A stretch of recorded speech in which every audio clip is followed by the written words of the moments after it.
உங்கள் favourite சீரியலின் full எபிசோடுகளை Sun டிவியில் ஒளிபரப்பான உடனே சன் நெக்ஸ்டில் ஃப்ரீயா பாருங்க. இப்போதே ஆப் டவுன்லோட் செய்யுங்கள்.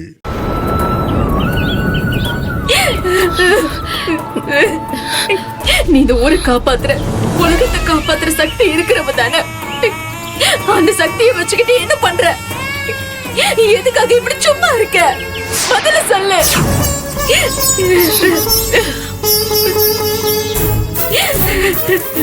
சின்ன வயசுல இருந்து இங்க உட்காந்துக்கிட்டு என்ன பாத்துக்கிட்டு தானே இருக்க. இது வரைக்கும் எனக்காக ஏதாவது நான் கேட்டிருக்கேனா? எனக்கு அது வேணும் இது வேணும்னு நான் ஆசைப்பட்டு ஏதாவது சொல்லிருக்கேனா? இல்ல. இது வரைக்கும் நான் உன்கிட்ட கேட்டது சொன்னது எல்லாம் ஒண்ணு தானே. என் அண்ணன் நல்லா இருக்கணும், அதுக்கு கஷ்டத்தை கொடுத்துறாத, அது சந்தோஷமா வச்சுக்கொண்டானு நான் உன்கிட்ட கேட்டேன். அந்த ஒரு வேண்டுதலை கூட எனக்கு நிறைவேற்றி கொடுக்காம ஏன் இப்படி பண்ற? என் அண்ணன் எந்த உறவையும் ஊரையும் தான் உயிரை நினைச்சிருந்ததோ அது எல்லாத்தையும் உதறி தள்ளிட்டு போற மாதிரி என் அண்ணனுக்கு இவ்வளவு பெரிய தண்டனையை கொடுத்துட்டியே. அப்படி என்ன தப்பு பண்ணுச்சு என் அண்ணன்? சொந்த மதத்துக்கு கூட சந்தோஷமா வாழணும்னு ஆசைப்பட்டுச்சு. அந்த ஆசைதான் தப்பா? அதுக்கு தண்டனையாதான் அது இந்த ஊரை விட்டு போக வச்சுட்டியா? உனக்கு இப்ப சந்தோஷமா? குடமா பாலை ஊத்தி அபிஷேகம் பண்ண மாதிரி உன் மனசு கொழுந்து போச்சா? பதில் சொல்ல. யாரும் என் பக்கத்துல வராதீங்க. இது படைச்சவளுக்கும் பாதிக்கப்பட்டவளுக்கும் நடக்கிற போராட்டம். இதுல யாரும் குறுக்க வர வேண்டாம்.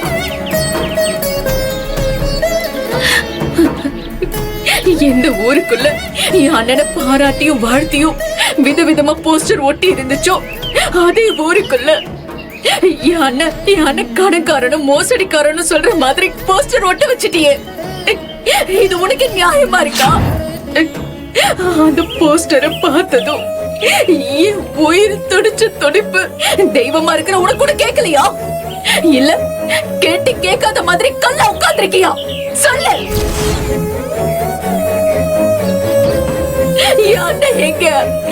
எங்க போச்சு? அதுக்கு என்ன ஆச்சு? இதுக்கெல்லாம் நீ பதில் சொல்லலனா நான் சும்மா விட மாட்டேன். என்னால என்ன பண்ண முடியும் நினைக்கிறியா? இரு.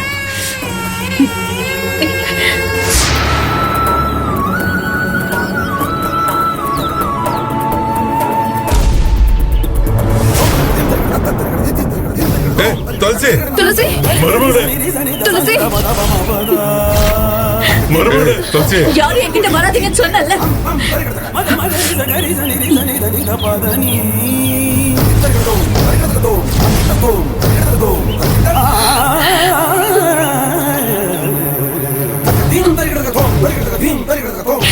இந்த கற்பூரம் எரிஞ்சு முடியறதுக்குள்ள யானைக்கு எங்க இருக்கு எப்படி இருக்குங்கிறத நீ எனக்கு சொல்ற.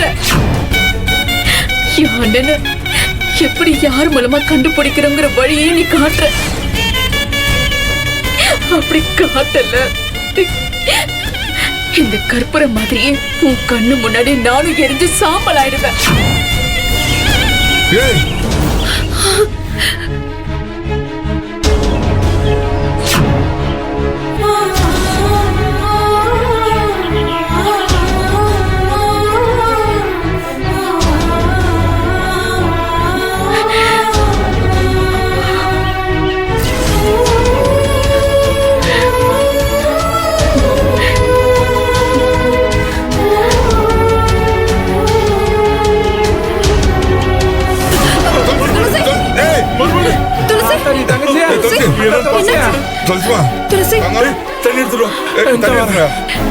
இங்க பாருமா துளசி. மச்சான் காணாம போயிட்டான்னு சொன்னதுல இருந்து ஒரு வாய் பச்சை தண்ணி கூட குடிக்காம காடு கரணி எல்லா இடத்துலயும் தேடி அலைஞ்சு கற்பூரத்தை கையில தாங்கி நின்னிய.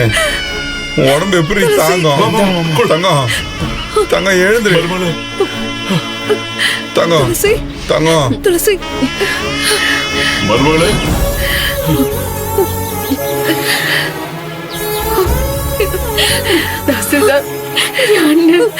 துளசி அழாத துளசி. போலீஸ் கம்ப்ளைண்ட் கொடுத்து உன் அண்ணனை எப்படியாவது கண்டுபிடிச்சிடலாம். இதுக்கப்புறம் நாம போலீஸ் மூலமா தேடுறதா பெட்டர். ஆமாமா, தாசுதார் அம்மா சொன்னது சரிதான். வா மருமகளே. போலீஸ் என் அண்ணனை கண்டுபிடிச்சிருவாங்களா? கண்டிப்பா கண்டுபிடிச்சு கொடுத்துருவாங்க. நான் இருக்கேன்ல, பாத்துக்கிறேன். வா. வாமா. ஏஞ்சுக்கோ. நல்ல ஏஞ்சுக்கோ, அப்படியே ஏஞ்சுக்கோ.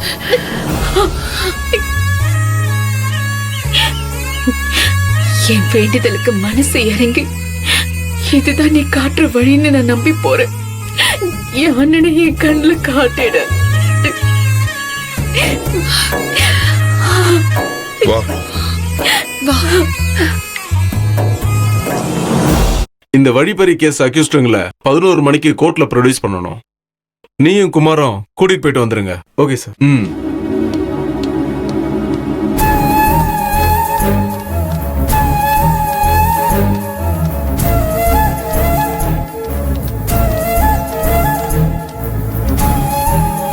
Good morning madam. Good morning. உட்காருங்க மேடம். பரவாயில்ல, இருக்கட்டும். எனக்கு ஒரு கம்ப்ளைண்ட் ரெஜிஸ்டர் பண்ணணும். சரிங்க மேடம். என்ன complaint? Nallathur president mister Chinras இருக்கார்ல, ஆமா மேடம். அவரை காணோம்.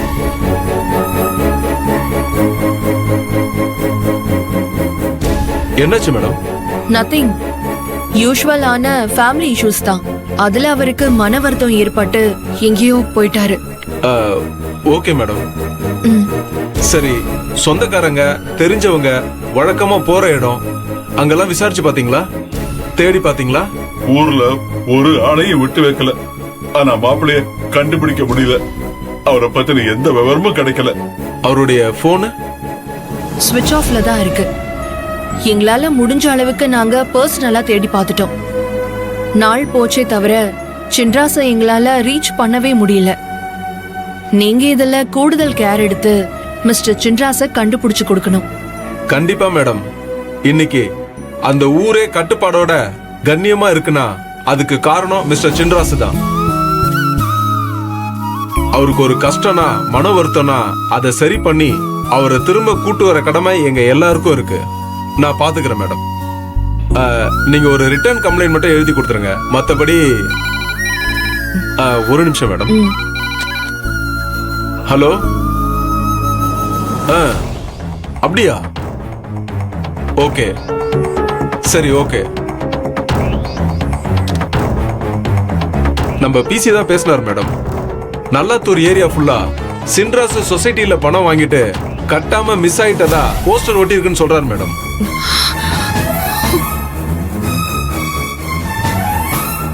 நீங்க ஃபேமிலி இஷ்யூன்னு சொன்னீங்க, ஆனா இந்த மாதிரி போஸ்டர் ஒட்டிருக்காங்களா மேடம்? இது எல்லாமே சொசைட்டிக்காரன் பண்ண வேலை தான் சார். எங்க குடும்ப விவகாரத்தை தெரிஞ்சு அவன் என் மச்சான கேவலப்படுத்திட்டு இருக்கான் சார். அவனெல்லாம் சும்மா விடக்கூடாது. ராஜபாண்டி, எமோஷனல் ஆகாம கொஞ்சம் அமைதியா இருங்க ப்ளீஸ். இன்ஸ்பெக்டர், என் அண்ணன் அதுக்காக சொசைட்டில கடன் வாங்கல. ஊர் ஜனங்க வாங்கின கடனுக்கு தான் ஜாமீன் போட்டுச்சு. அதுல பிரச்சனை வந்தப்ப என் அண்ணன் எங்க சொத்தை வித்து கடன் கொடுக்க ரெடியா இருந்துச்சு. அப்படிப்பட்ட என் அண்ணன் இந்த மாதிரி கேவலமான வேலையெல்லாம் பண்ணுமா? நீங்களே சொல்லுங்க. இன்ஸ்பெக்டர், மிஸ்டர் சின்ராஸ உங்களுக்கு நல்லாவே தெரியும். அவர் இப்படி பண்ணக்கூடியவர்னு நீங்க நம்புறீங்களா? இல்ல மேடம். இருந்தாலும் எனக்கு வந்த தகவலை கேட்டு கிளியர் பண்ணிக்கணும் இல்லையா? அதான் கேட்டேன். நீங்க ஒரு கம்ப்ளைண்ட் எழுதி கொடுங்க. நான் என்கொயரியை ஸ்டார்ட் பண்ணிடுறேன். சரி. உண்மை என்னைக்கு இருந்தாலும் கண்டிப்பா வெளியில வந்துடும் மேடம். சரி இன்ஸ்பெக்டர். நீங்க ஒரு ரிட்டர்ன் கம்ப்ளைண்ட் எழுதி கொடுத்துருங்க மேடம். இந்தாங்க.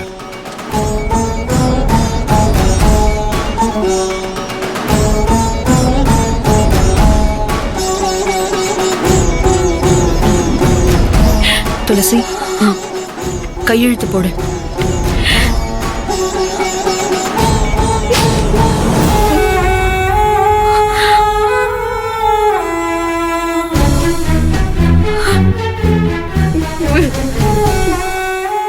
என்னாச்சு துளசி? இல்ல தாசில்தார், நான் எப்ப கையெழுத்து போட்டாலும் என் அண்ணன் அதை பார்த்துட்டு என் கையெழுத்து அழகா இருக்குன்னு சொல்லும். பதிலுக்கு நான் என் கையெழுத்து மட்டும் இல்ல, என் தலையெழுத்து அழகாதான் இருக்குன்னு சொல்லுவேன். அதனாலதான் நான் உனக்கு தங்கச்சிய பிறந்திருக்கேன்னு சொல்லுவேன். ஆனா இப்போ என் தலையெழுத்து இப்படி ஆகும்னு நான் நினைச்சு கூட பார்க்கல. என் அண்ணன் காணாம படிச்சுட்டு கம்ப்ளைண்ட் கொடுக்க நான் கையெழுத்து போட வேண்டியது வந்துருச்சு. மேடம் தயவு செஞ்சு அழுகாதீங்க ப்ளீஸ். நாங்களாம் எதுக்கு இருக்கோம்? உங்க அண்ணனை கண்டுபிடிச்சு உங்ககிட்ட ஒப்படைச்சிடுறோம். கவலைப்படாதீங்க. இதுல ஒரு கையெழுத்து போடுங்க.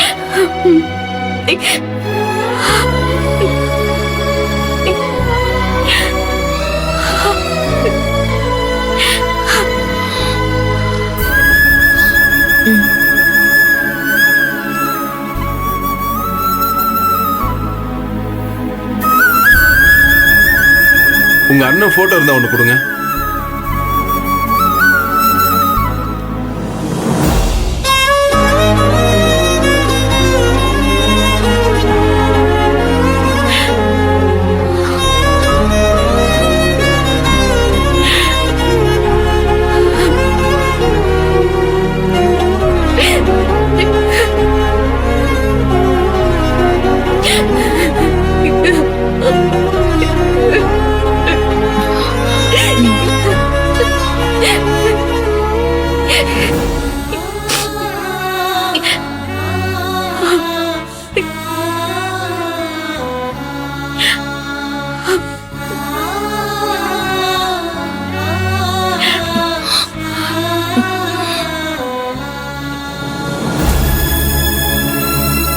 சரிங்க மேடம், நீங்க எல்லாரும் கிளம்புங்க. நான் இமிடியேட்டா ஆக்ஷன் எடுக்கிறேன். சரி இன்ஸ்பெக்டர். Okay madam. வா துளசி வா. வா போ. வாமா. சரி இன்ஸ்பெக்டர். இன்ஸ்பெக்டர், உங்களை தான் நாங்க மனபோல நம்பிக்கிட்டு இருக்கோம். நாங்க அத்தனை பேரும் மனசால கஷ்டப்பட்டுக்கிட்டு இருக்கோம். எங்க மாப்பிள்ள எங்க கண்ணு முன்னாடி வந்து நிக்கணும். நல்ல செய்தி சொல்லுங்கய்யா. நீங்க நல்லா இருப்பீங்க. தைரியமா போயிட்டு வாங்க, நான் பாத்துக்கிறேன். சரி.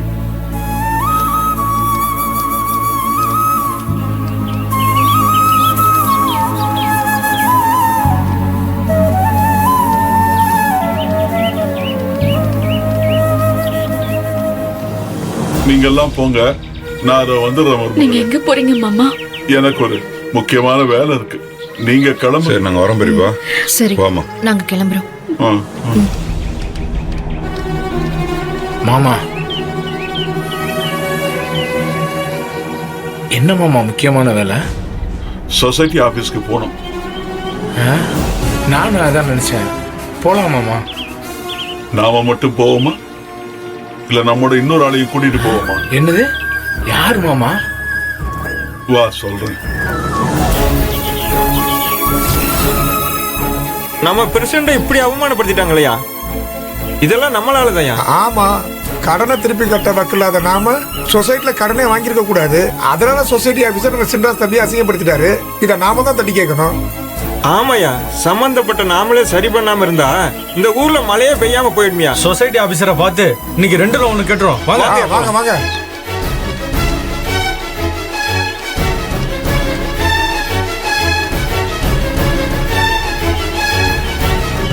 எல்லாரும் எங்கேயோ கூட்டமா போயிட்டு இருக்காங்க. கொஞ்சம் வண்டி நிறுத்துங்க. வணக்கம்மா. வணக்கம்மா. வணக்கம். வணக்கம்மா. வணக்கம். நீங்க எல்லாரும் எங்கேயோ கோவமா போற மாதிரி சொசைட்டி இருக்கு. ஆபீசரை பார்க்கறோமா? பக்கதான். அங்க இதுக்கு பின்ன என்னம்மா, இந்த ஊரே வாழ வைக்கிற சாமி சின்ராஸ் ஐயா அவரை பத்தி இல்லாத பொல்லாதெல்லாம் சொல்லி சொசைட்டி ஆபீசர் ஊரெல்லாம் போஸ்டர் அடிச்சு ஒட்டியிருக்காரு. அவரை சும்மா விடலாமா? அதுக்கு தான் போயிட்டு இருக்கோம். நான் சொல்றத நீங்க எல்லாரும் கேப்பீங்கல்ல? என்னம்மா இப்படி கேட்டீங்க? கண்டிப்பா கேட்போமா. அப்போ இந்த பிரச்சனையை நீங்க என்கிட்ட விட்டுருங்க, நான் பாத்துக்கிறேன். இல்லம்மா, அது மட்டும் எங்களால முடியாது. எங்களை மன்னிச்சிருங்க. அப்போ நீங்க எல்லாம் என் பேச்ச மீறி போய் சொசைட்டி ஆபீஸ்ல தகராறு பண்ண போறீங்க, அப்படிதானே? நாங்க தகராறு பண்ண போலமா, நியாயம் கேட்க தான் போறோம். நாங்க தப்பான ஒருத்தனுக்காக கோவப்பட்டு போகலைன்னு நீங்க நினைச்சீங்கன்னா எங்களை தடுக்காதீங்க. வேணும்னா நீங்களே எங்க கூடவே வாங்க, எல்லாரும் ஒன்னா போய் நியாயத்தை கேட்போம். சரி வாங்க. மேடம், கார்ல போலாம். வேணாம், இவங்களோட சேர்ந்தே நானும் போறேன். வாங்க.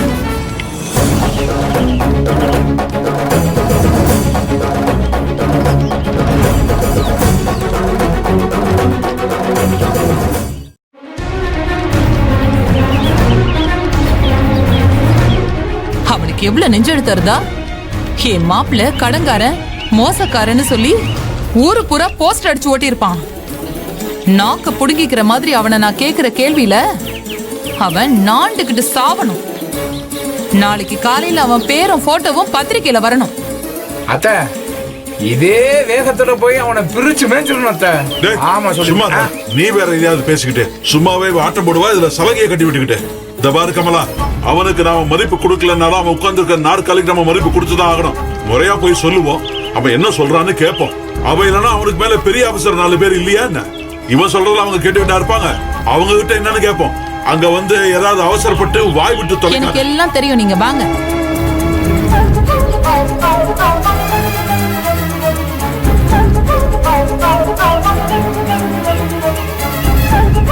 செவுத்துக்கு செவரு போஸ்ட் ஒட்டி வச்சிருக்கானுங்க.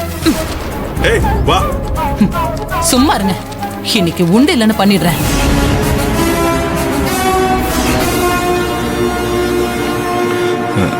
சார்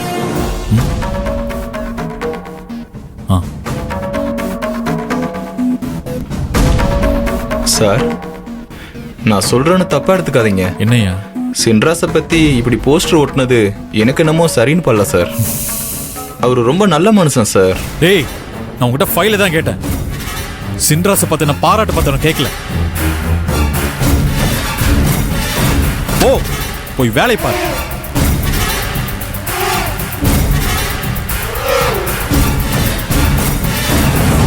என்ன இது? என்ன இதுன்னு கேக்குறேன்.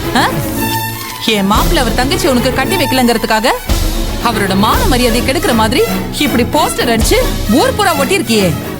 நீ பாக்குற வேலைக்கு இது உனக்கு கேவலமால? கேவலம்? என் உத்தியோகமே இதான். அப்ப நீ பழி வாங்கணும் நினைப்போட எதுவும் பண்ணல. நான் எதுக்கு பழி வாங்கணும்? அதெல்லாம் கடவுள் பார்த்துப்பாரு. கடனை வசூலிக்கிறது மட்டும்தான் என்னோட வேலை. ஏய், பண்றதெல்லாம் பண்ணி விட்டு பெரிய உத்தம புத்திரமா நடிச்சிட்டு இருக்கியா நீ? கடனை வசூலிக்கணும்னா கடன் கொடுத்தவன்ட்ட போய் கேளியா. அதை விட்டு எங்க சின்ராஸ் நோட்டீஸ் அடிச்சு விட்டு இருக்க. என்ன பேசிட்டு இருக்க? யாருக்கு சம்பந்தம் இல்ல? சம்பந்தம் இருக்கு. என்ன குரலை வசதி பேசினா நான் பயந்துரும் நினைச்சிட்டு இருக்கீங்களா?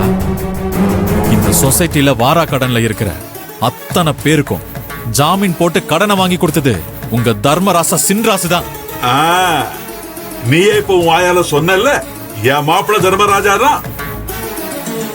அதனால கஷ்டப்படுற ஜனங்களுக்கு உதவி பண்றதுக்காக ஜாமீன் கையெழுத்து எல்லாருக்கும் போட்டான். அந்த பணத்தை ஜனங்க கட்ட முடியாததுனால அவங்களுக்காக தன் சொத்து பத்தெல்லாம் வித்து அவன் கடன் அடைக்க தயாரா இருந்தான். அப்ப என் மாப்பிள்ள உனக்கு வேணுங்கிறதுனால நீயே எல்லாத்தையும் சரி கட்டி பத்திரத்தை எல்லாம் மீட்டு கொண்டாந்து கொடுத்த. இன்னைக்கு என் மாப்பிள்ள உனக்கு வேண்டாதவர் ஆயிட்டதால இப்படி சந்தர்ப்பத்துக்காக காத்திருந்து கழுத்தறுத்து பழி வாங்கிட்டல. எனக்கு யாரையும் பழி வாங்கணும்னு அவசியம் இல்லை. எனக்கும் சின்ராஸுக்கும் 1000 பிரச்சனை இருக்கலாம். அதெல்லாம் இந்த சொசைட்டி ஆபீஸ்க்கு வெளியில. ஆனா இப்ப இந்த பிரச்சனை இந்த ஆபீஸ்க்கு ஏற்பட்டிருக்கிற பிரச்சனை.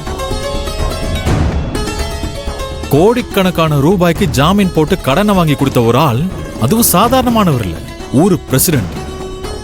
அவரு திடீர்னு சொல்லாம கொள்ளாம ஊரை விட்டு ஓடி போயிட்டாருன்னா நான் யாருக்கிட்ட போய் கடனை வசூலிக்கிறது? அதுக்கு நான் ஏதாவது நடவடிக்கை எடுக்க வேணாமா?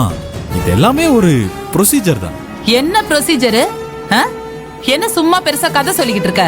இங்க பாருங்க, கொஞ்சம் மரியாதை கொடுத்து பேசுனீங்கன்னா உங்களுக்கு நல்லது. இல்லனா என்ன பண்ணுவ? கடனை கட்டாம ஓடி போன சின்ராஸ் ஆளை வச்சு என்ன மிரட்டுறாருன்னு மேல் அதிகாரிகளுக்கு தகவல் கொடுத்து சொத்தை பூரா ஜப்தி பண்ணிடும். ஏய், என்ன மிரட்டுறியா? ஆமா, மிரட்டுறனே வெச்சுக்கோங்க. சரியா? இந்த சேரோட பவர் என்னங்கறத இனிமேதான் அத்தனை பேரும் தெரிஞ்சுக்க. ஏய், இந்த சேர்ல உட்கார்ந்து சுத்துறியா? இதுக்கு காரணம் யாரு? ஏன் சின்ராசியா? நீ வேலை பறி போய் ரோட்ல என்னப்பா இந்த வேலையை வாங்கி கொடுத்தது யாரு? ஏன் சின்ராசி உனக்கு போட்ட புலப்புடா. வாய் மூடா. ஏன் உண்மையை சொன்னா உனக்கு வலிக்குதா? என் மாப்பிள்ளையால கிடைச்ச வேலையை வச்சு என் மாப்பிள்ளையோட மான மரியாதையை விலை பேசிட்டல. இதுக்கு நீ பதில் சொல்லியே ஆகணும். இதுக்கு மேல நான் என்ன பதில் சொல்றேன்? இப்ப நான் பண்ணிட்டு இருக்கிற எல்லாமே உங்க அத்தனை பேருக்கும் நான் சொல்ற பதில் தான். நம்ப வச்சு ஏமாத்தினான்ல அந்த சின்ராஸ், நான் கடனை சொல்றேன். ஏங்க இவங்கிட்ட என்னங்க பேச்சு? இவனை இப்பவே இங்க இருந்து தரன்னு இழுத்துட்டு போய் இவன் ஆளுங்களை விட்டு ஒட்ட வச்ச போஸ்டர் எல்லாம் கிழிக்க வைப்போம். வாங்க. ஆமா மாமா, அப்பதான் இவன் சரிபட்டு வருவான். வேணா கமலா, புலிக்குட்டி இரு. டேய், அந்த போஸ்டர் எல்லாம் கிழிக்க முடியுமா இல்லையா? எனக்கு உத்தரவு போட நீங்க யாரு? இத பாருங்க, தேவையில்லாம பேசிட்டு இருக்காதீங்க. ஒழுங்கா உங்க மாப்பிளைய கடனை கட்ட சொல்லுங்க. வாங்கின கடனை கட்டாம ஏமாத்திட்டு போய் தலைமறை வெட்ட நாங்க சும்மா விட்டுருவோம். டேய், வார்த்தை அதிகமா பேசாத. டேய், யாரு கடகண்டமா உன்னை ஏமாத்திட்டு போனா? என் சின்ராச பத்தி அபானமா பேசுன்னு வச்சுக்க, நாக்கு அழிய போக ஞாபகம் வச்சுக்க. டேய், என்னடா ஓவரா பேசிட்டு இருக்க? போலீஸ்க்கு போன் பண்ணா போதும், உன்னை தூக்கிட்டு போய் முட்டிக்கு முட்டி தட்டிடுவோம். டேய், என் சின்ராசுக்கு நான் சந்தோஷமா ஜெயிலுக்கு போகண்டா. கவலைப்படாத, கூடிய சீக்கிரம் சின்ராசும் அங்கதான் வரப்போறோம். ஆமா, என் மாப்பிள்ள உன்னை நாளா வெட்டி போட்டுட்டு ஜெயிலுக்கு போவாரு. அவன் என்ன அவ்வளவு பெரிய வீரனா? ஆ? அப்புறம் எதுக்கு இப்படி கோழ மாதிரி ஒளிஞ்சுக்கிட்டு இருக்கான்? உனக்கு மறந்து போச்சா? கோவில்ல உன் யோகியதையும் உன் குடும்ப யோகியதையும் தெரிஞ்சப்ப என் மாப்பிள்ள கொடுத்தடி ஞாபகம் இருக்கா இல்லையா? நல்லா ஞாபகம் இருக்கு.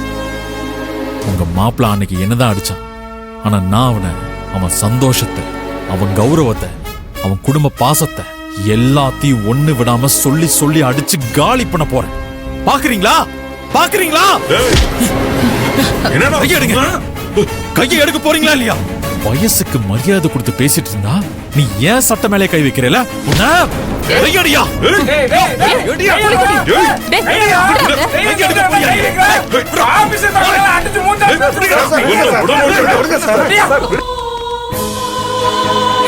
இனிமே என்னை தேடி நீ இந்த வீட்டுக்கு வரவே மாட்டியா? இந்த வீட்டு வாசப்படியை நீ மிதிக்கவே மாட்டியா?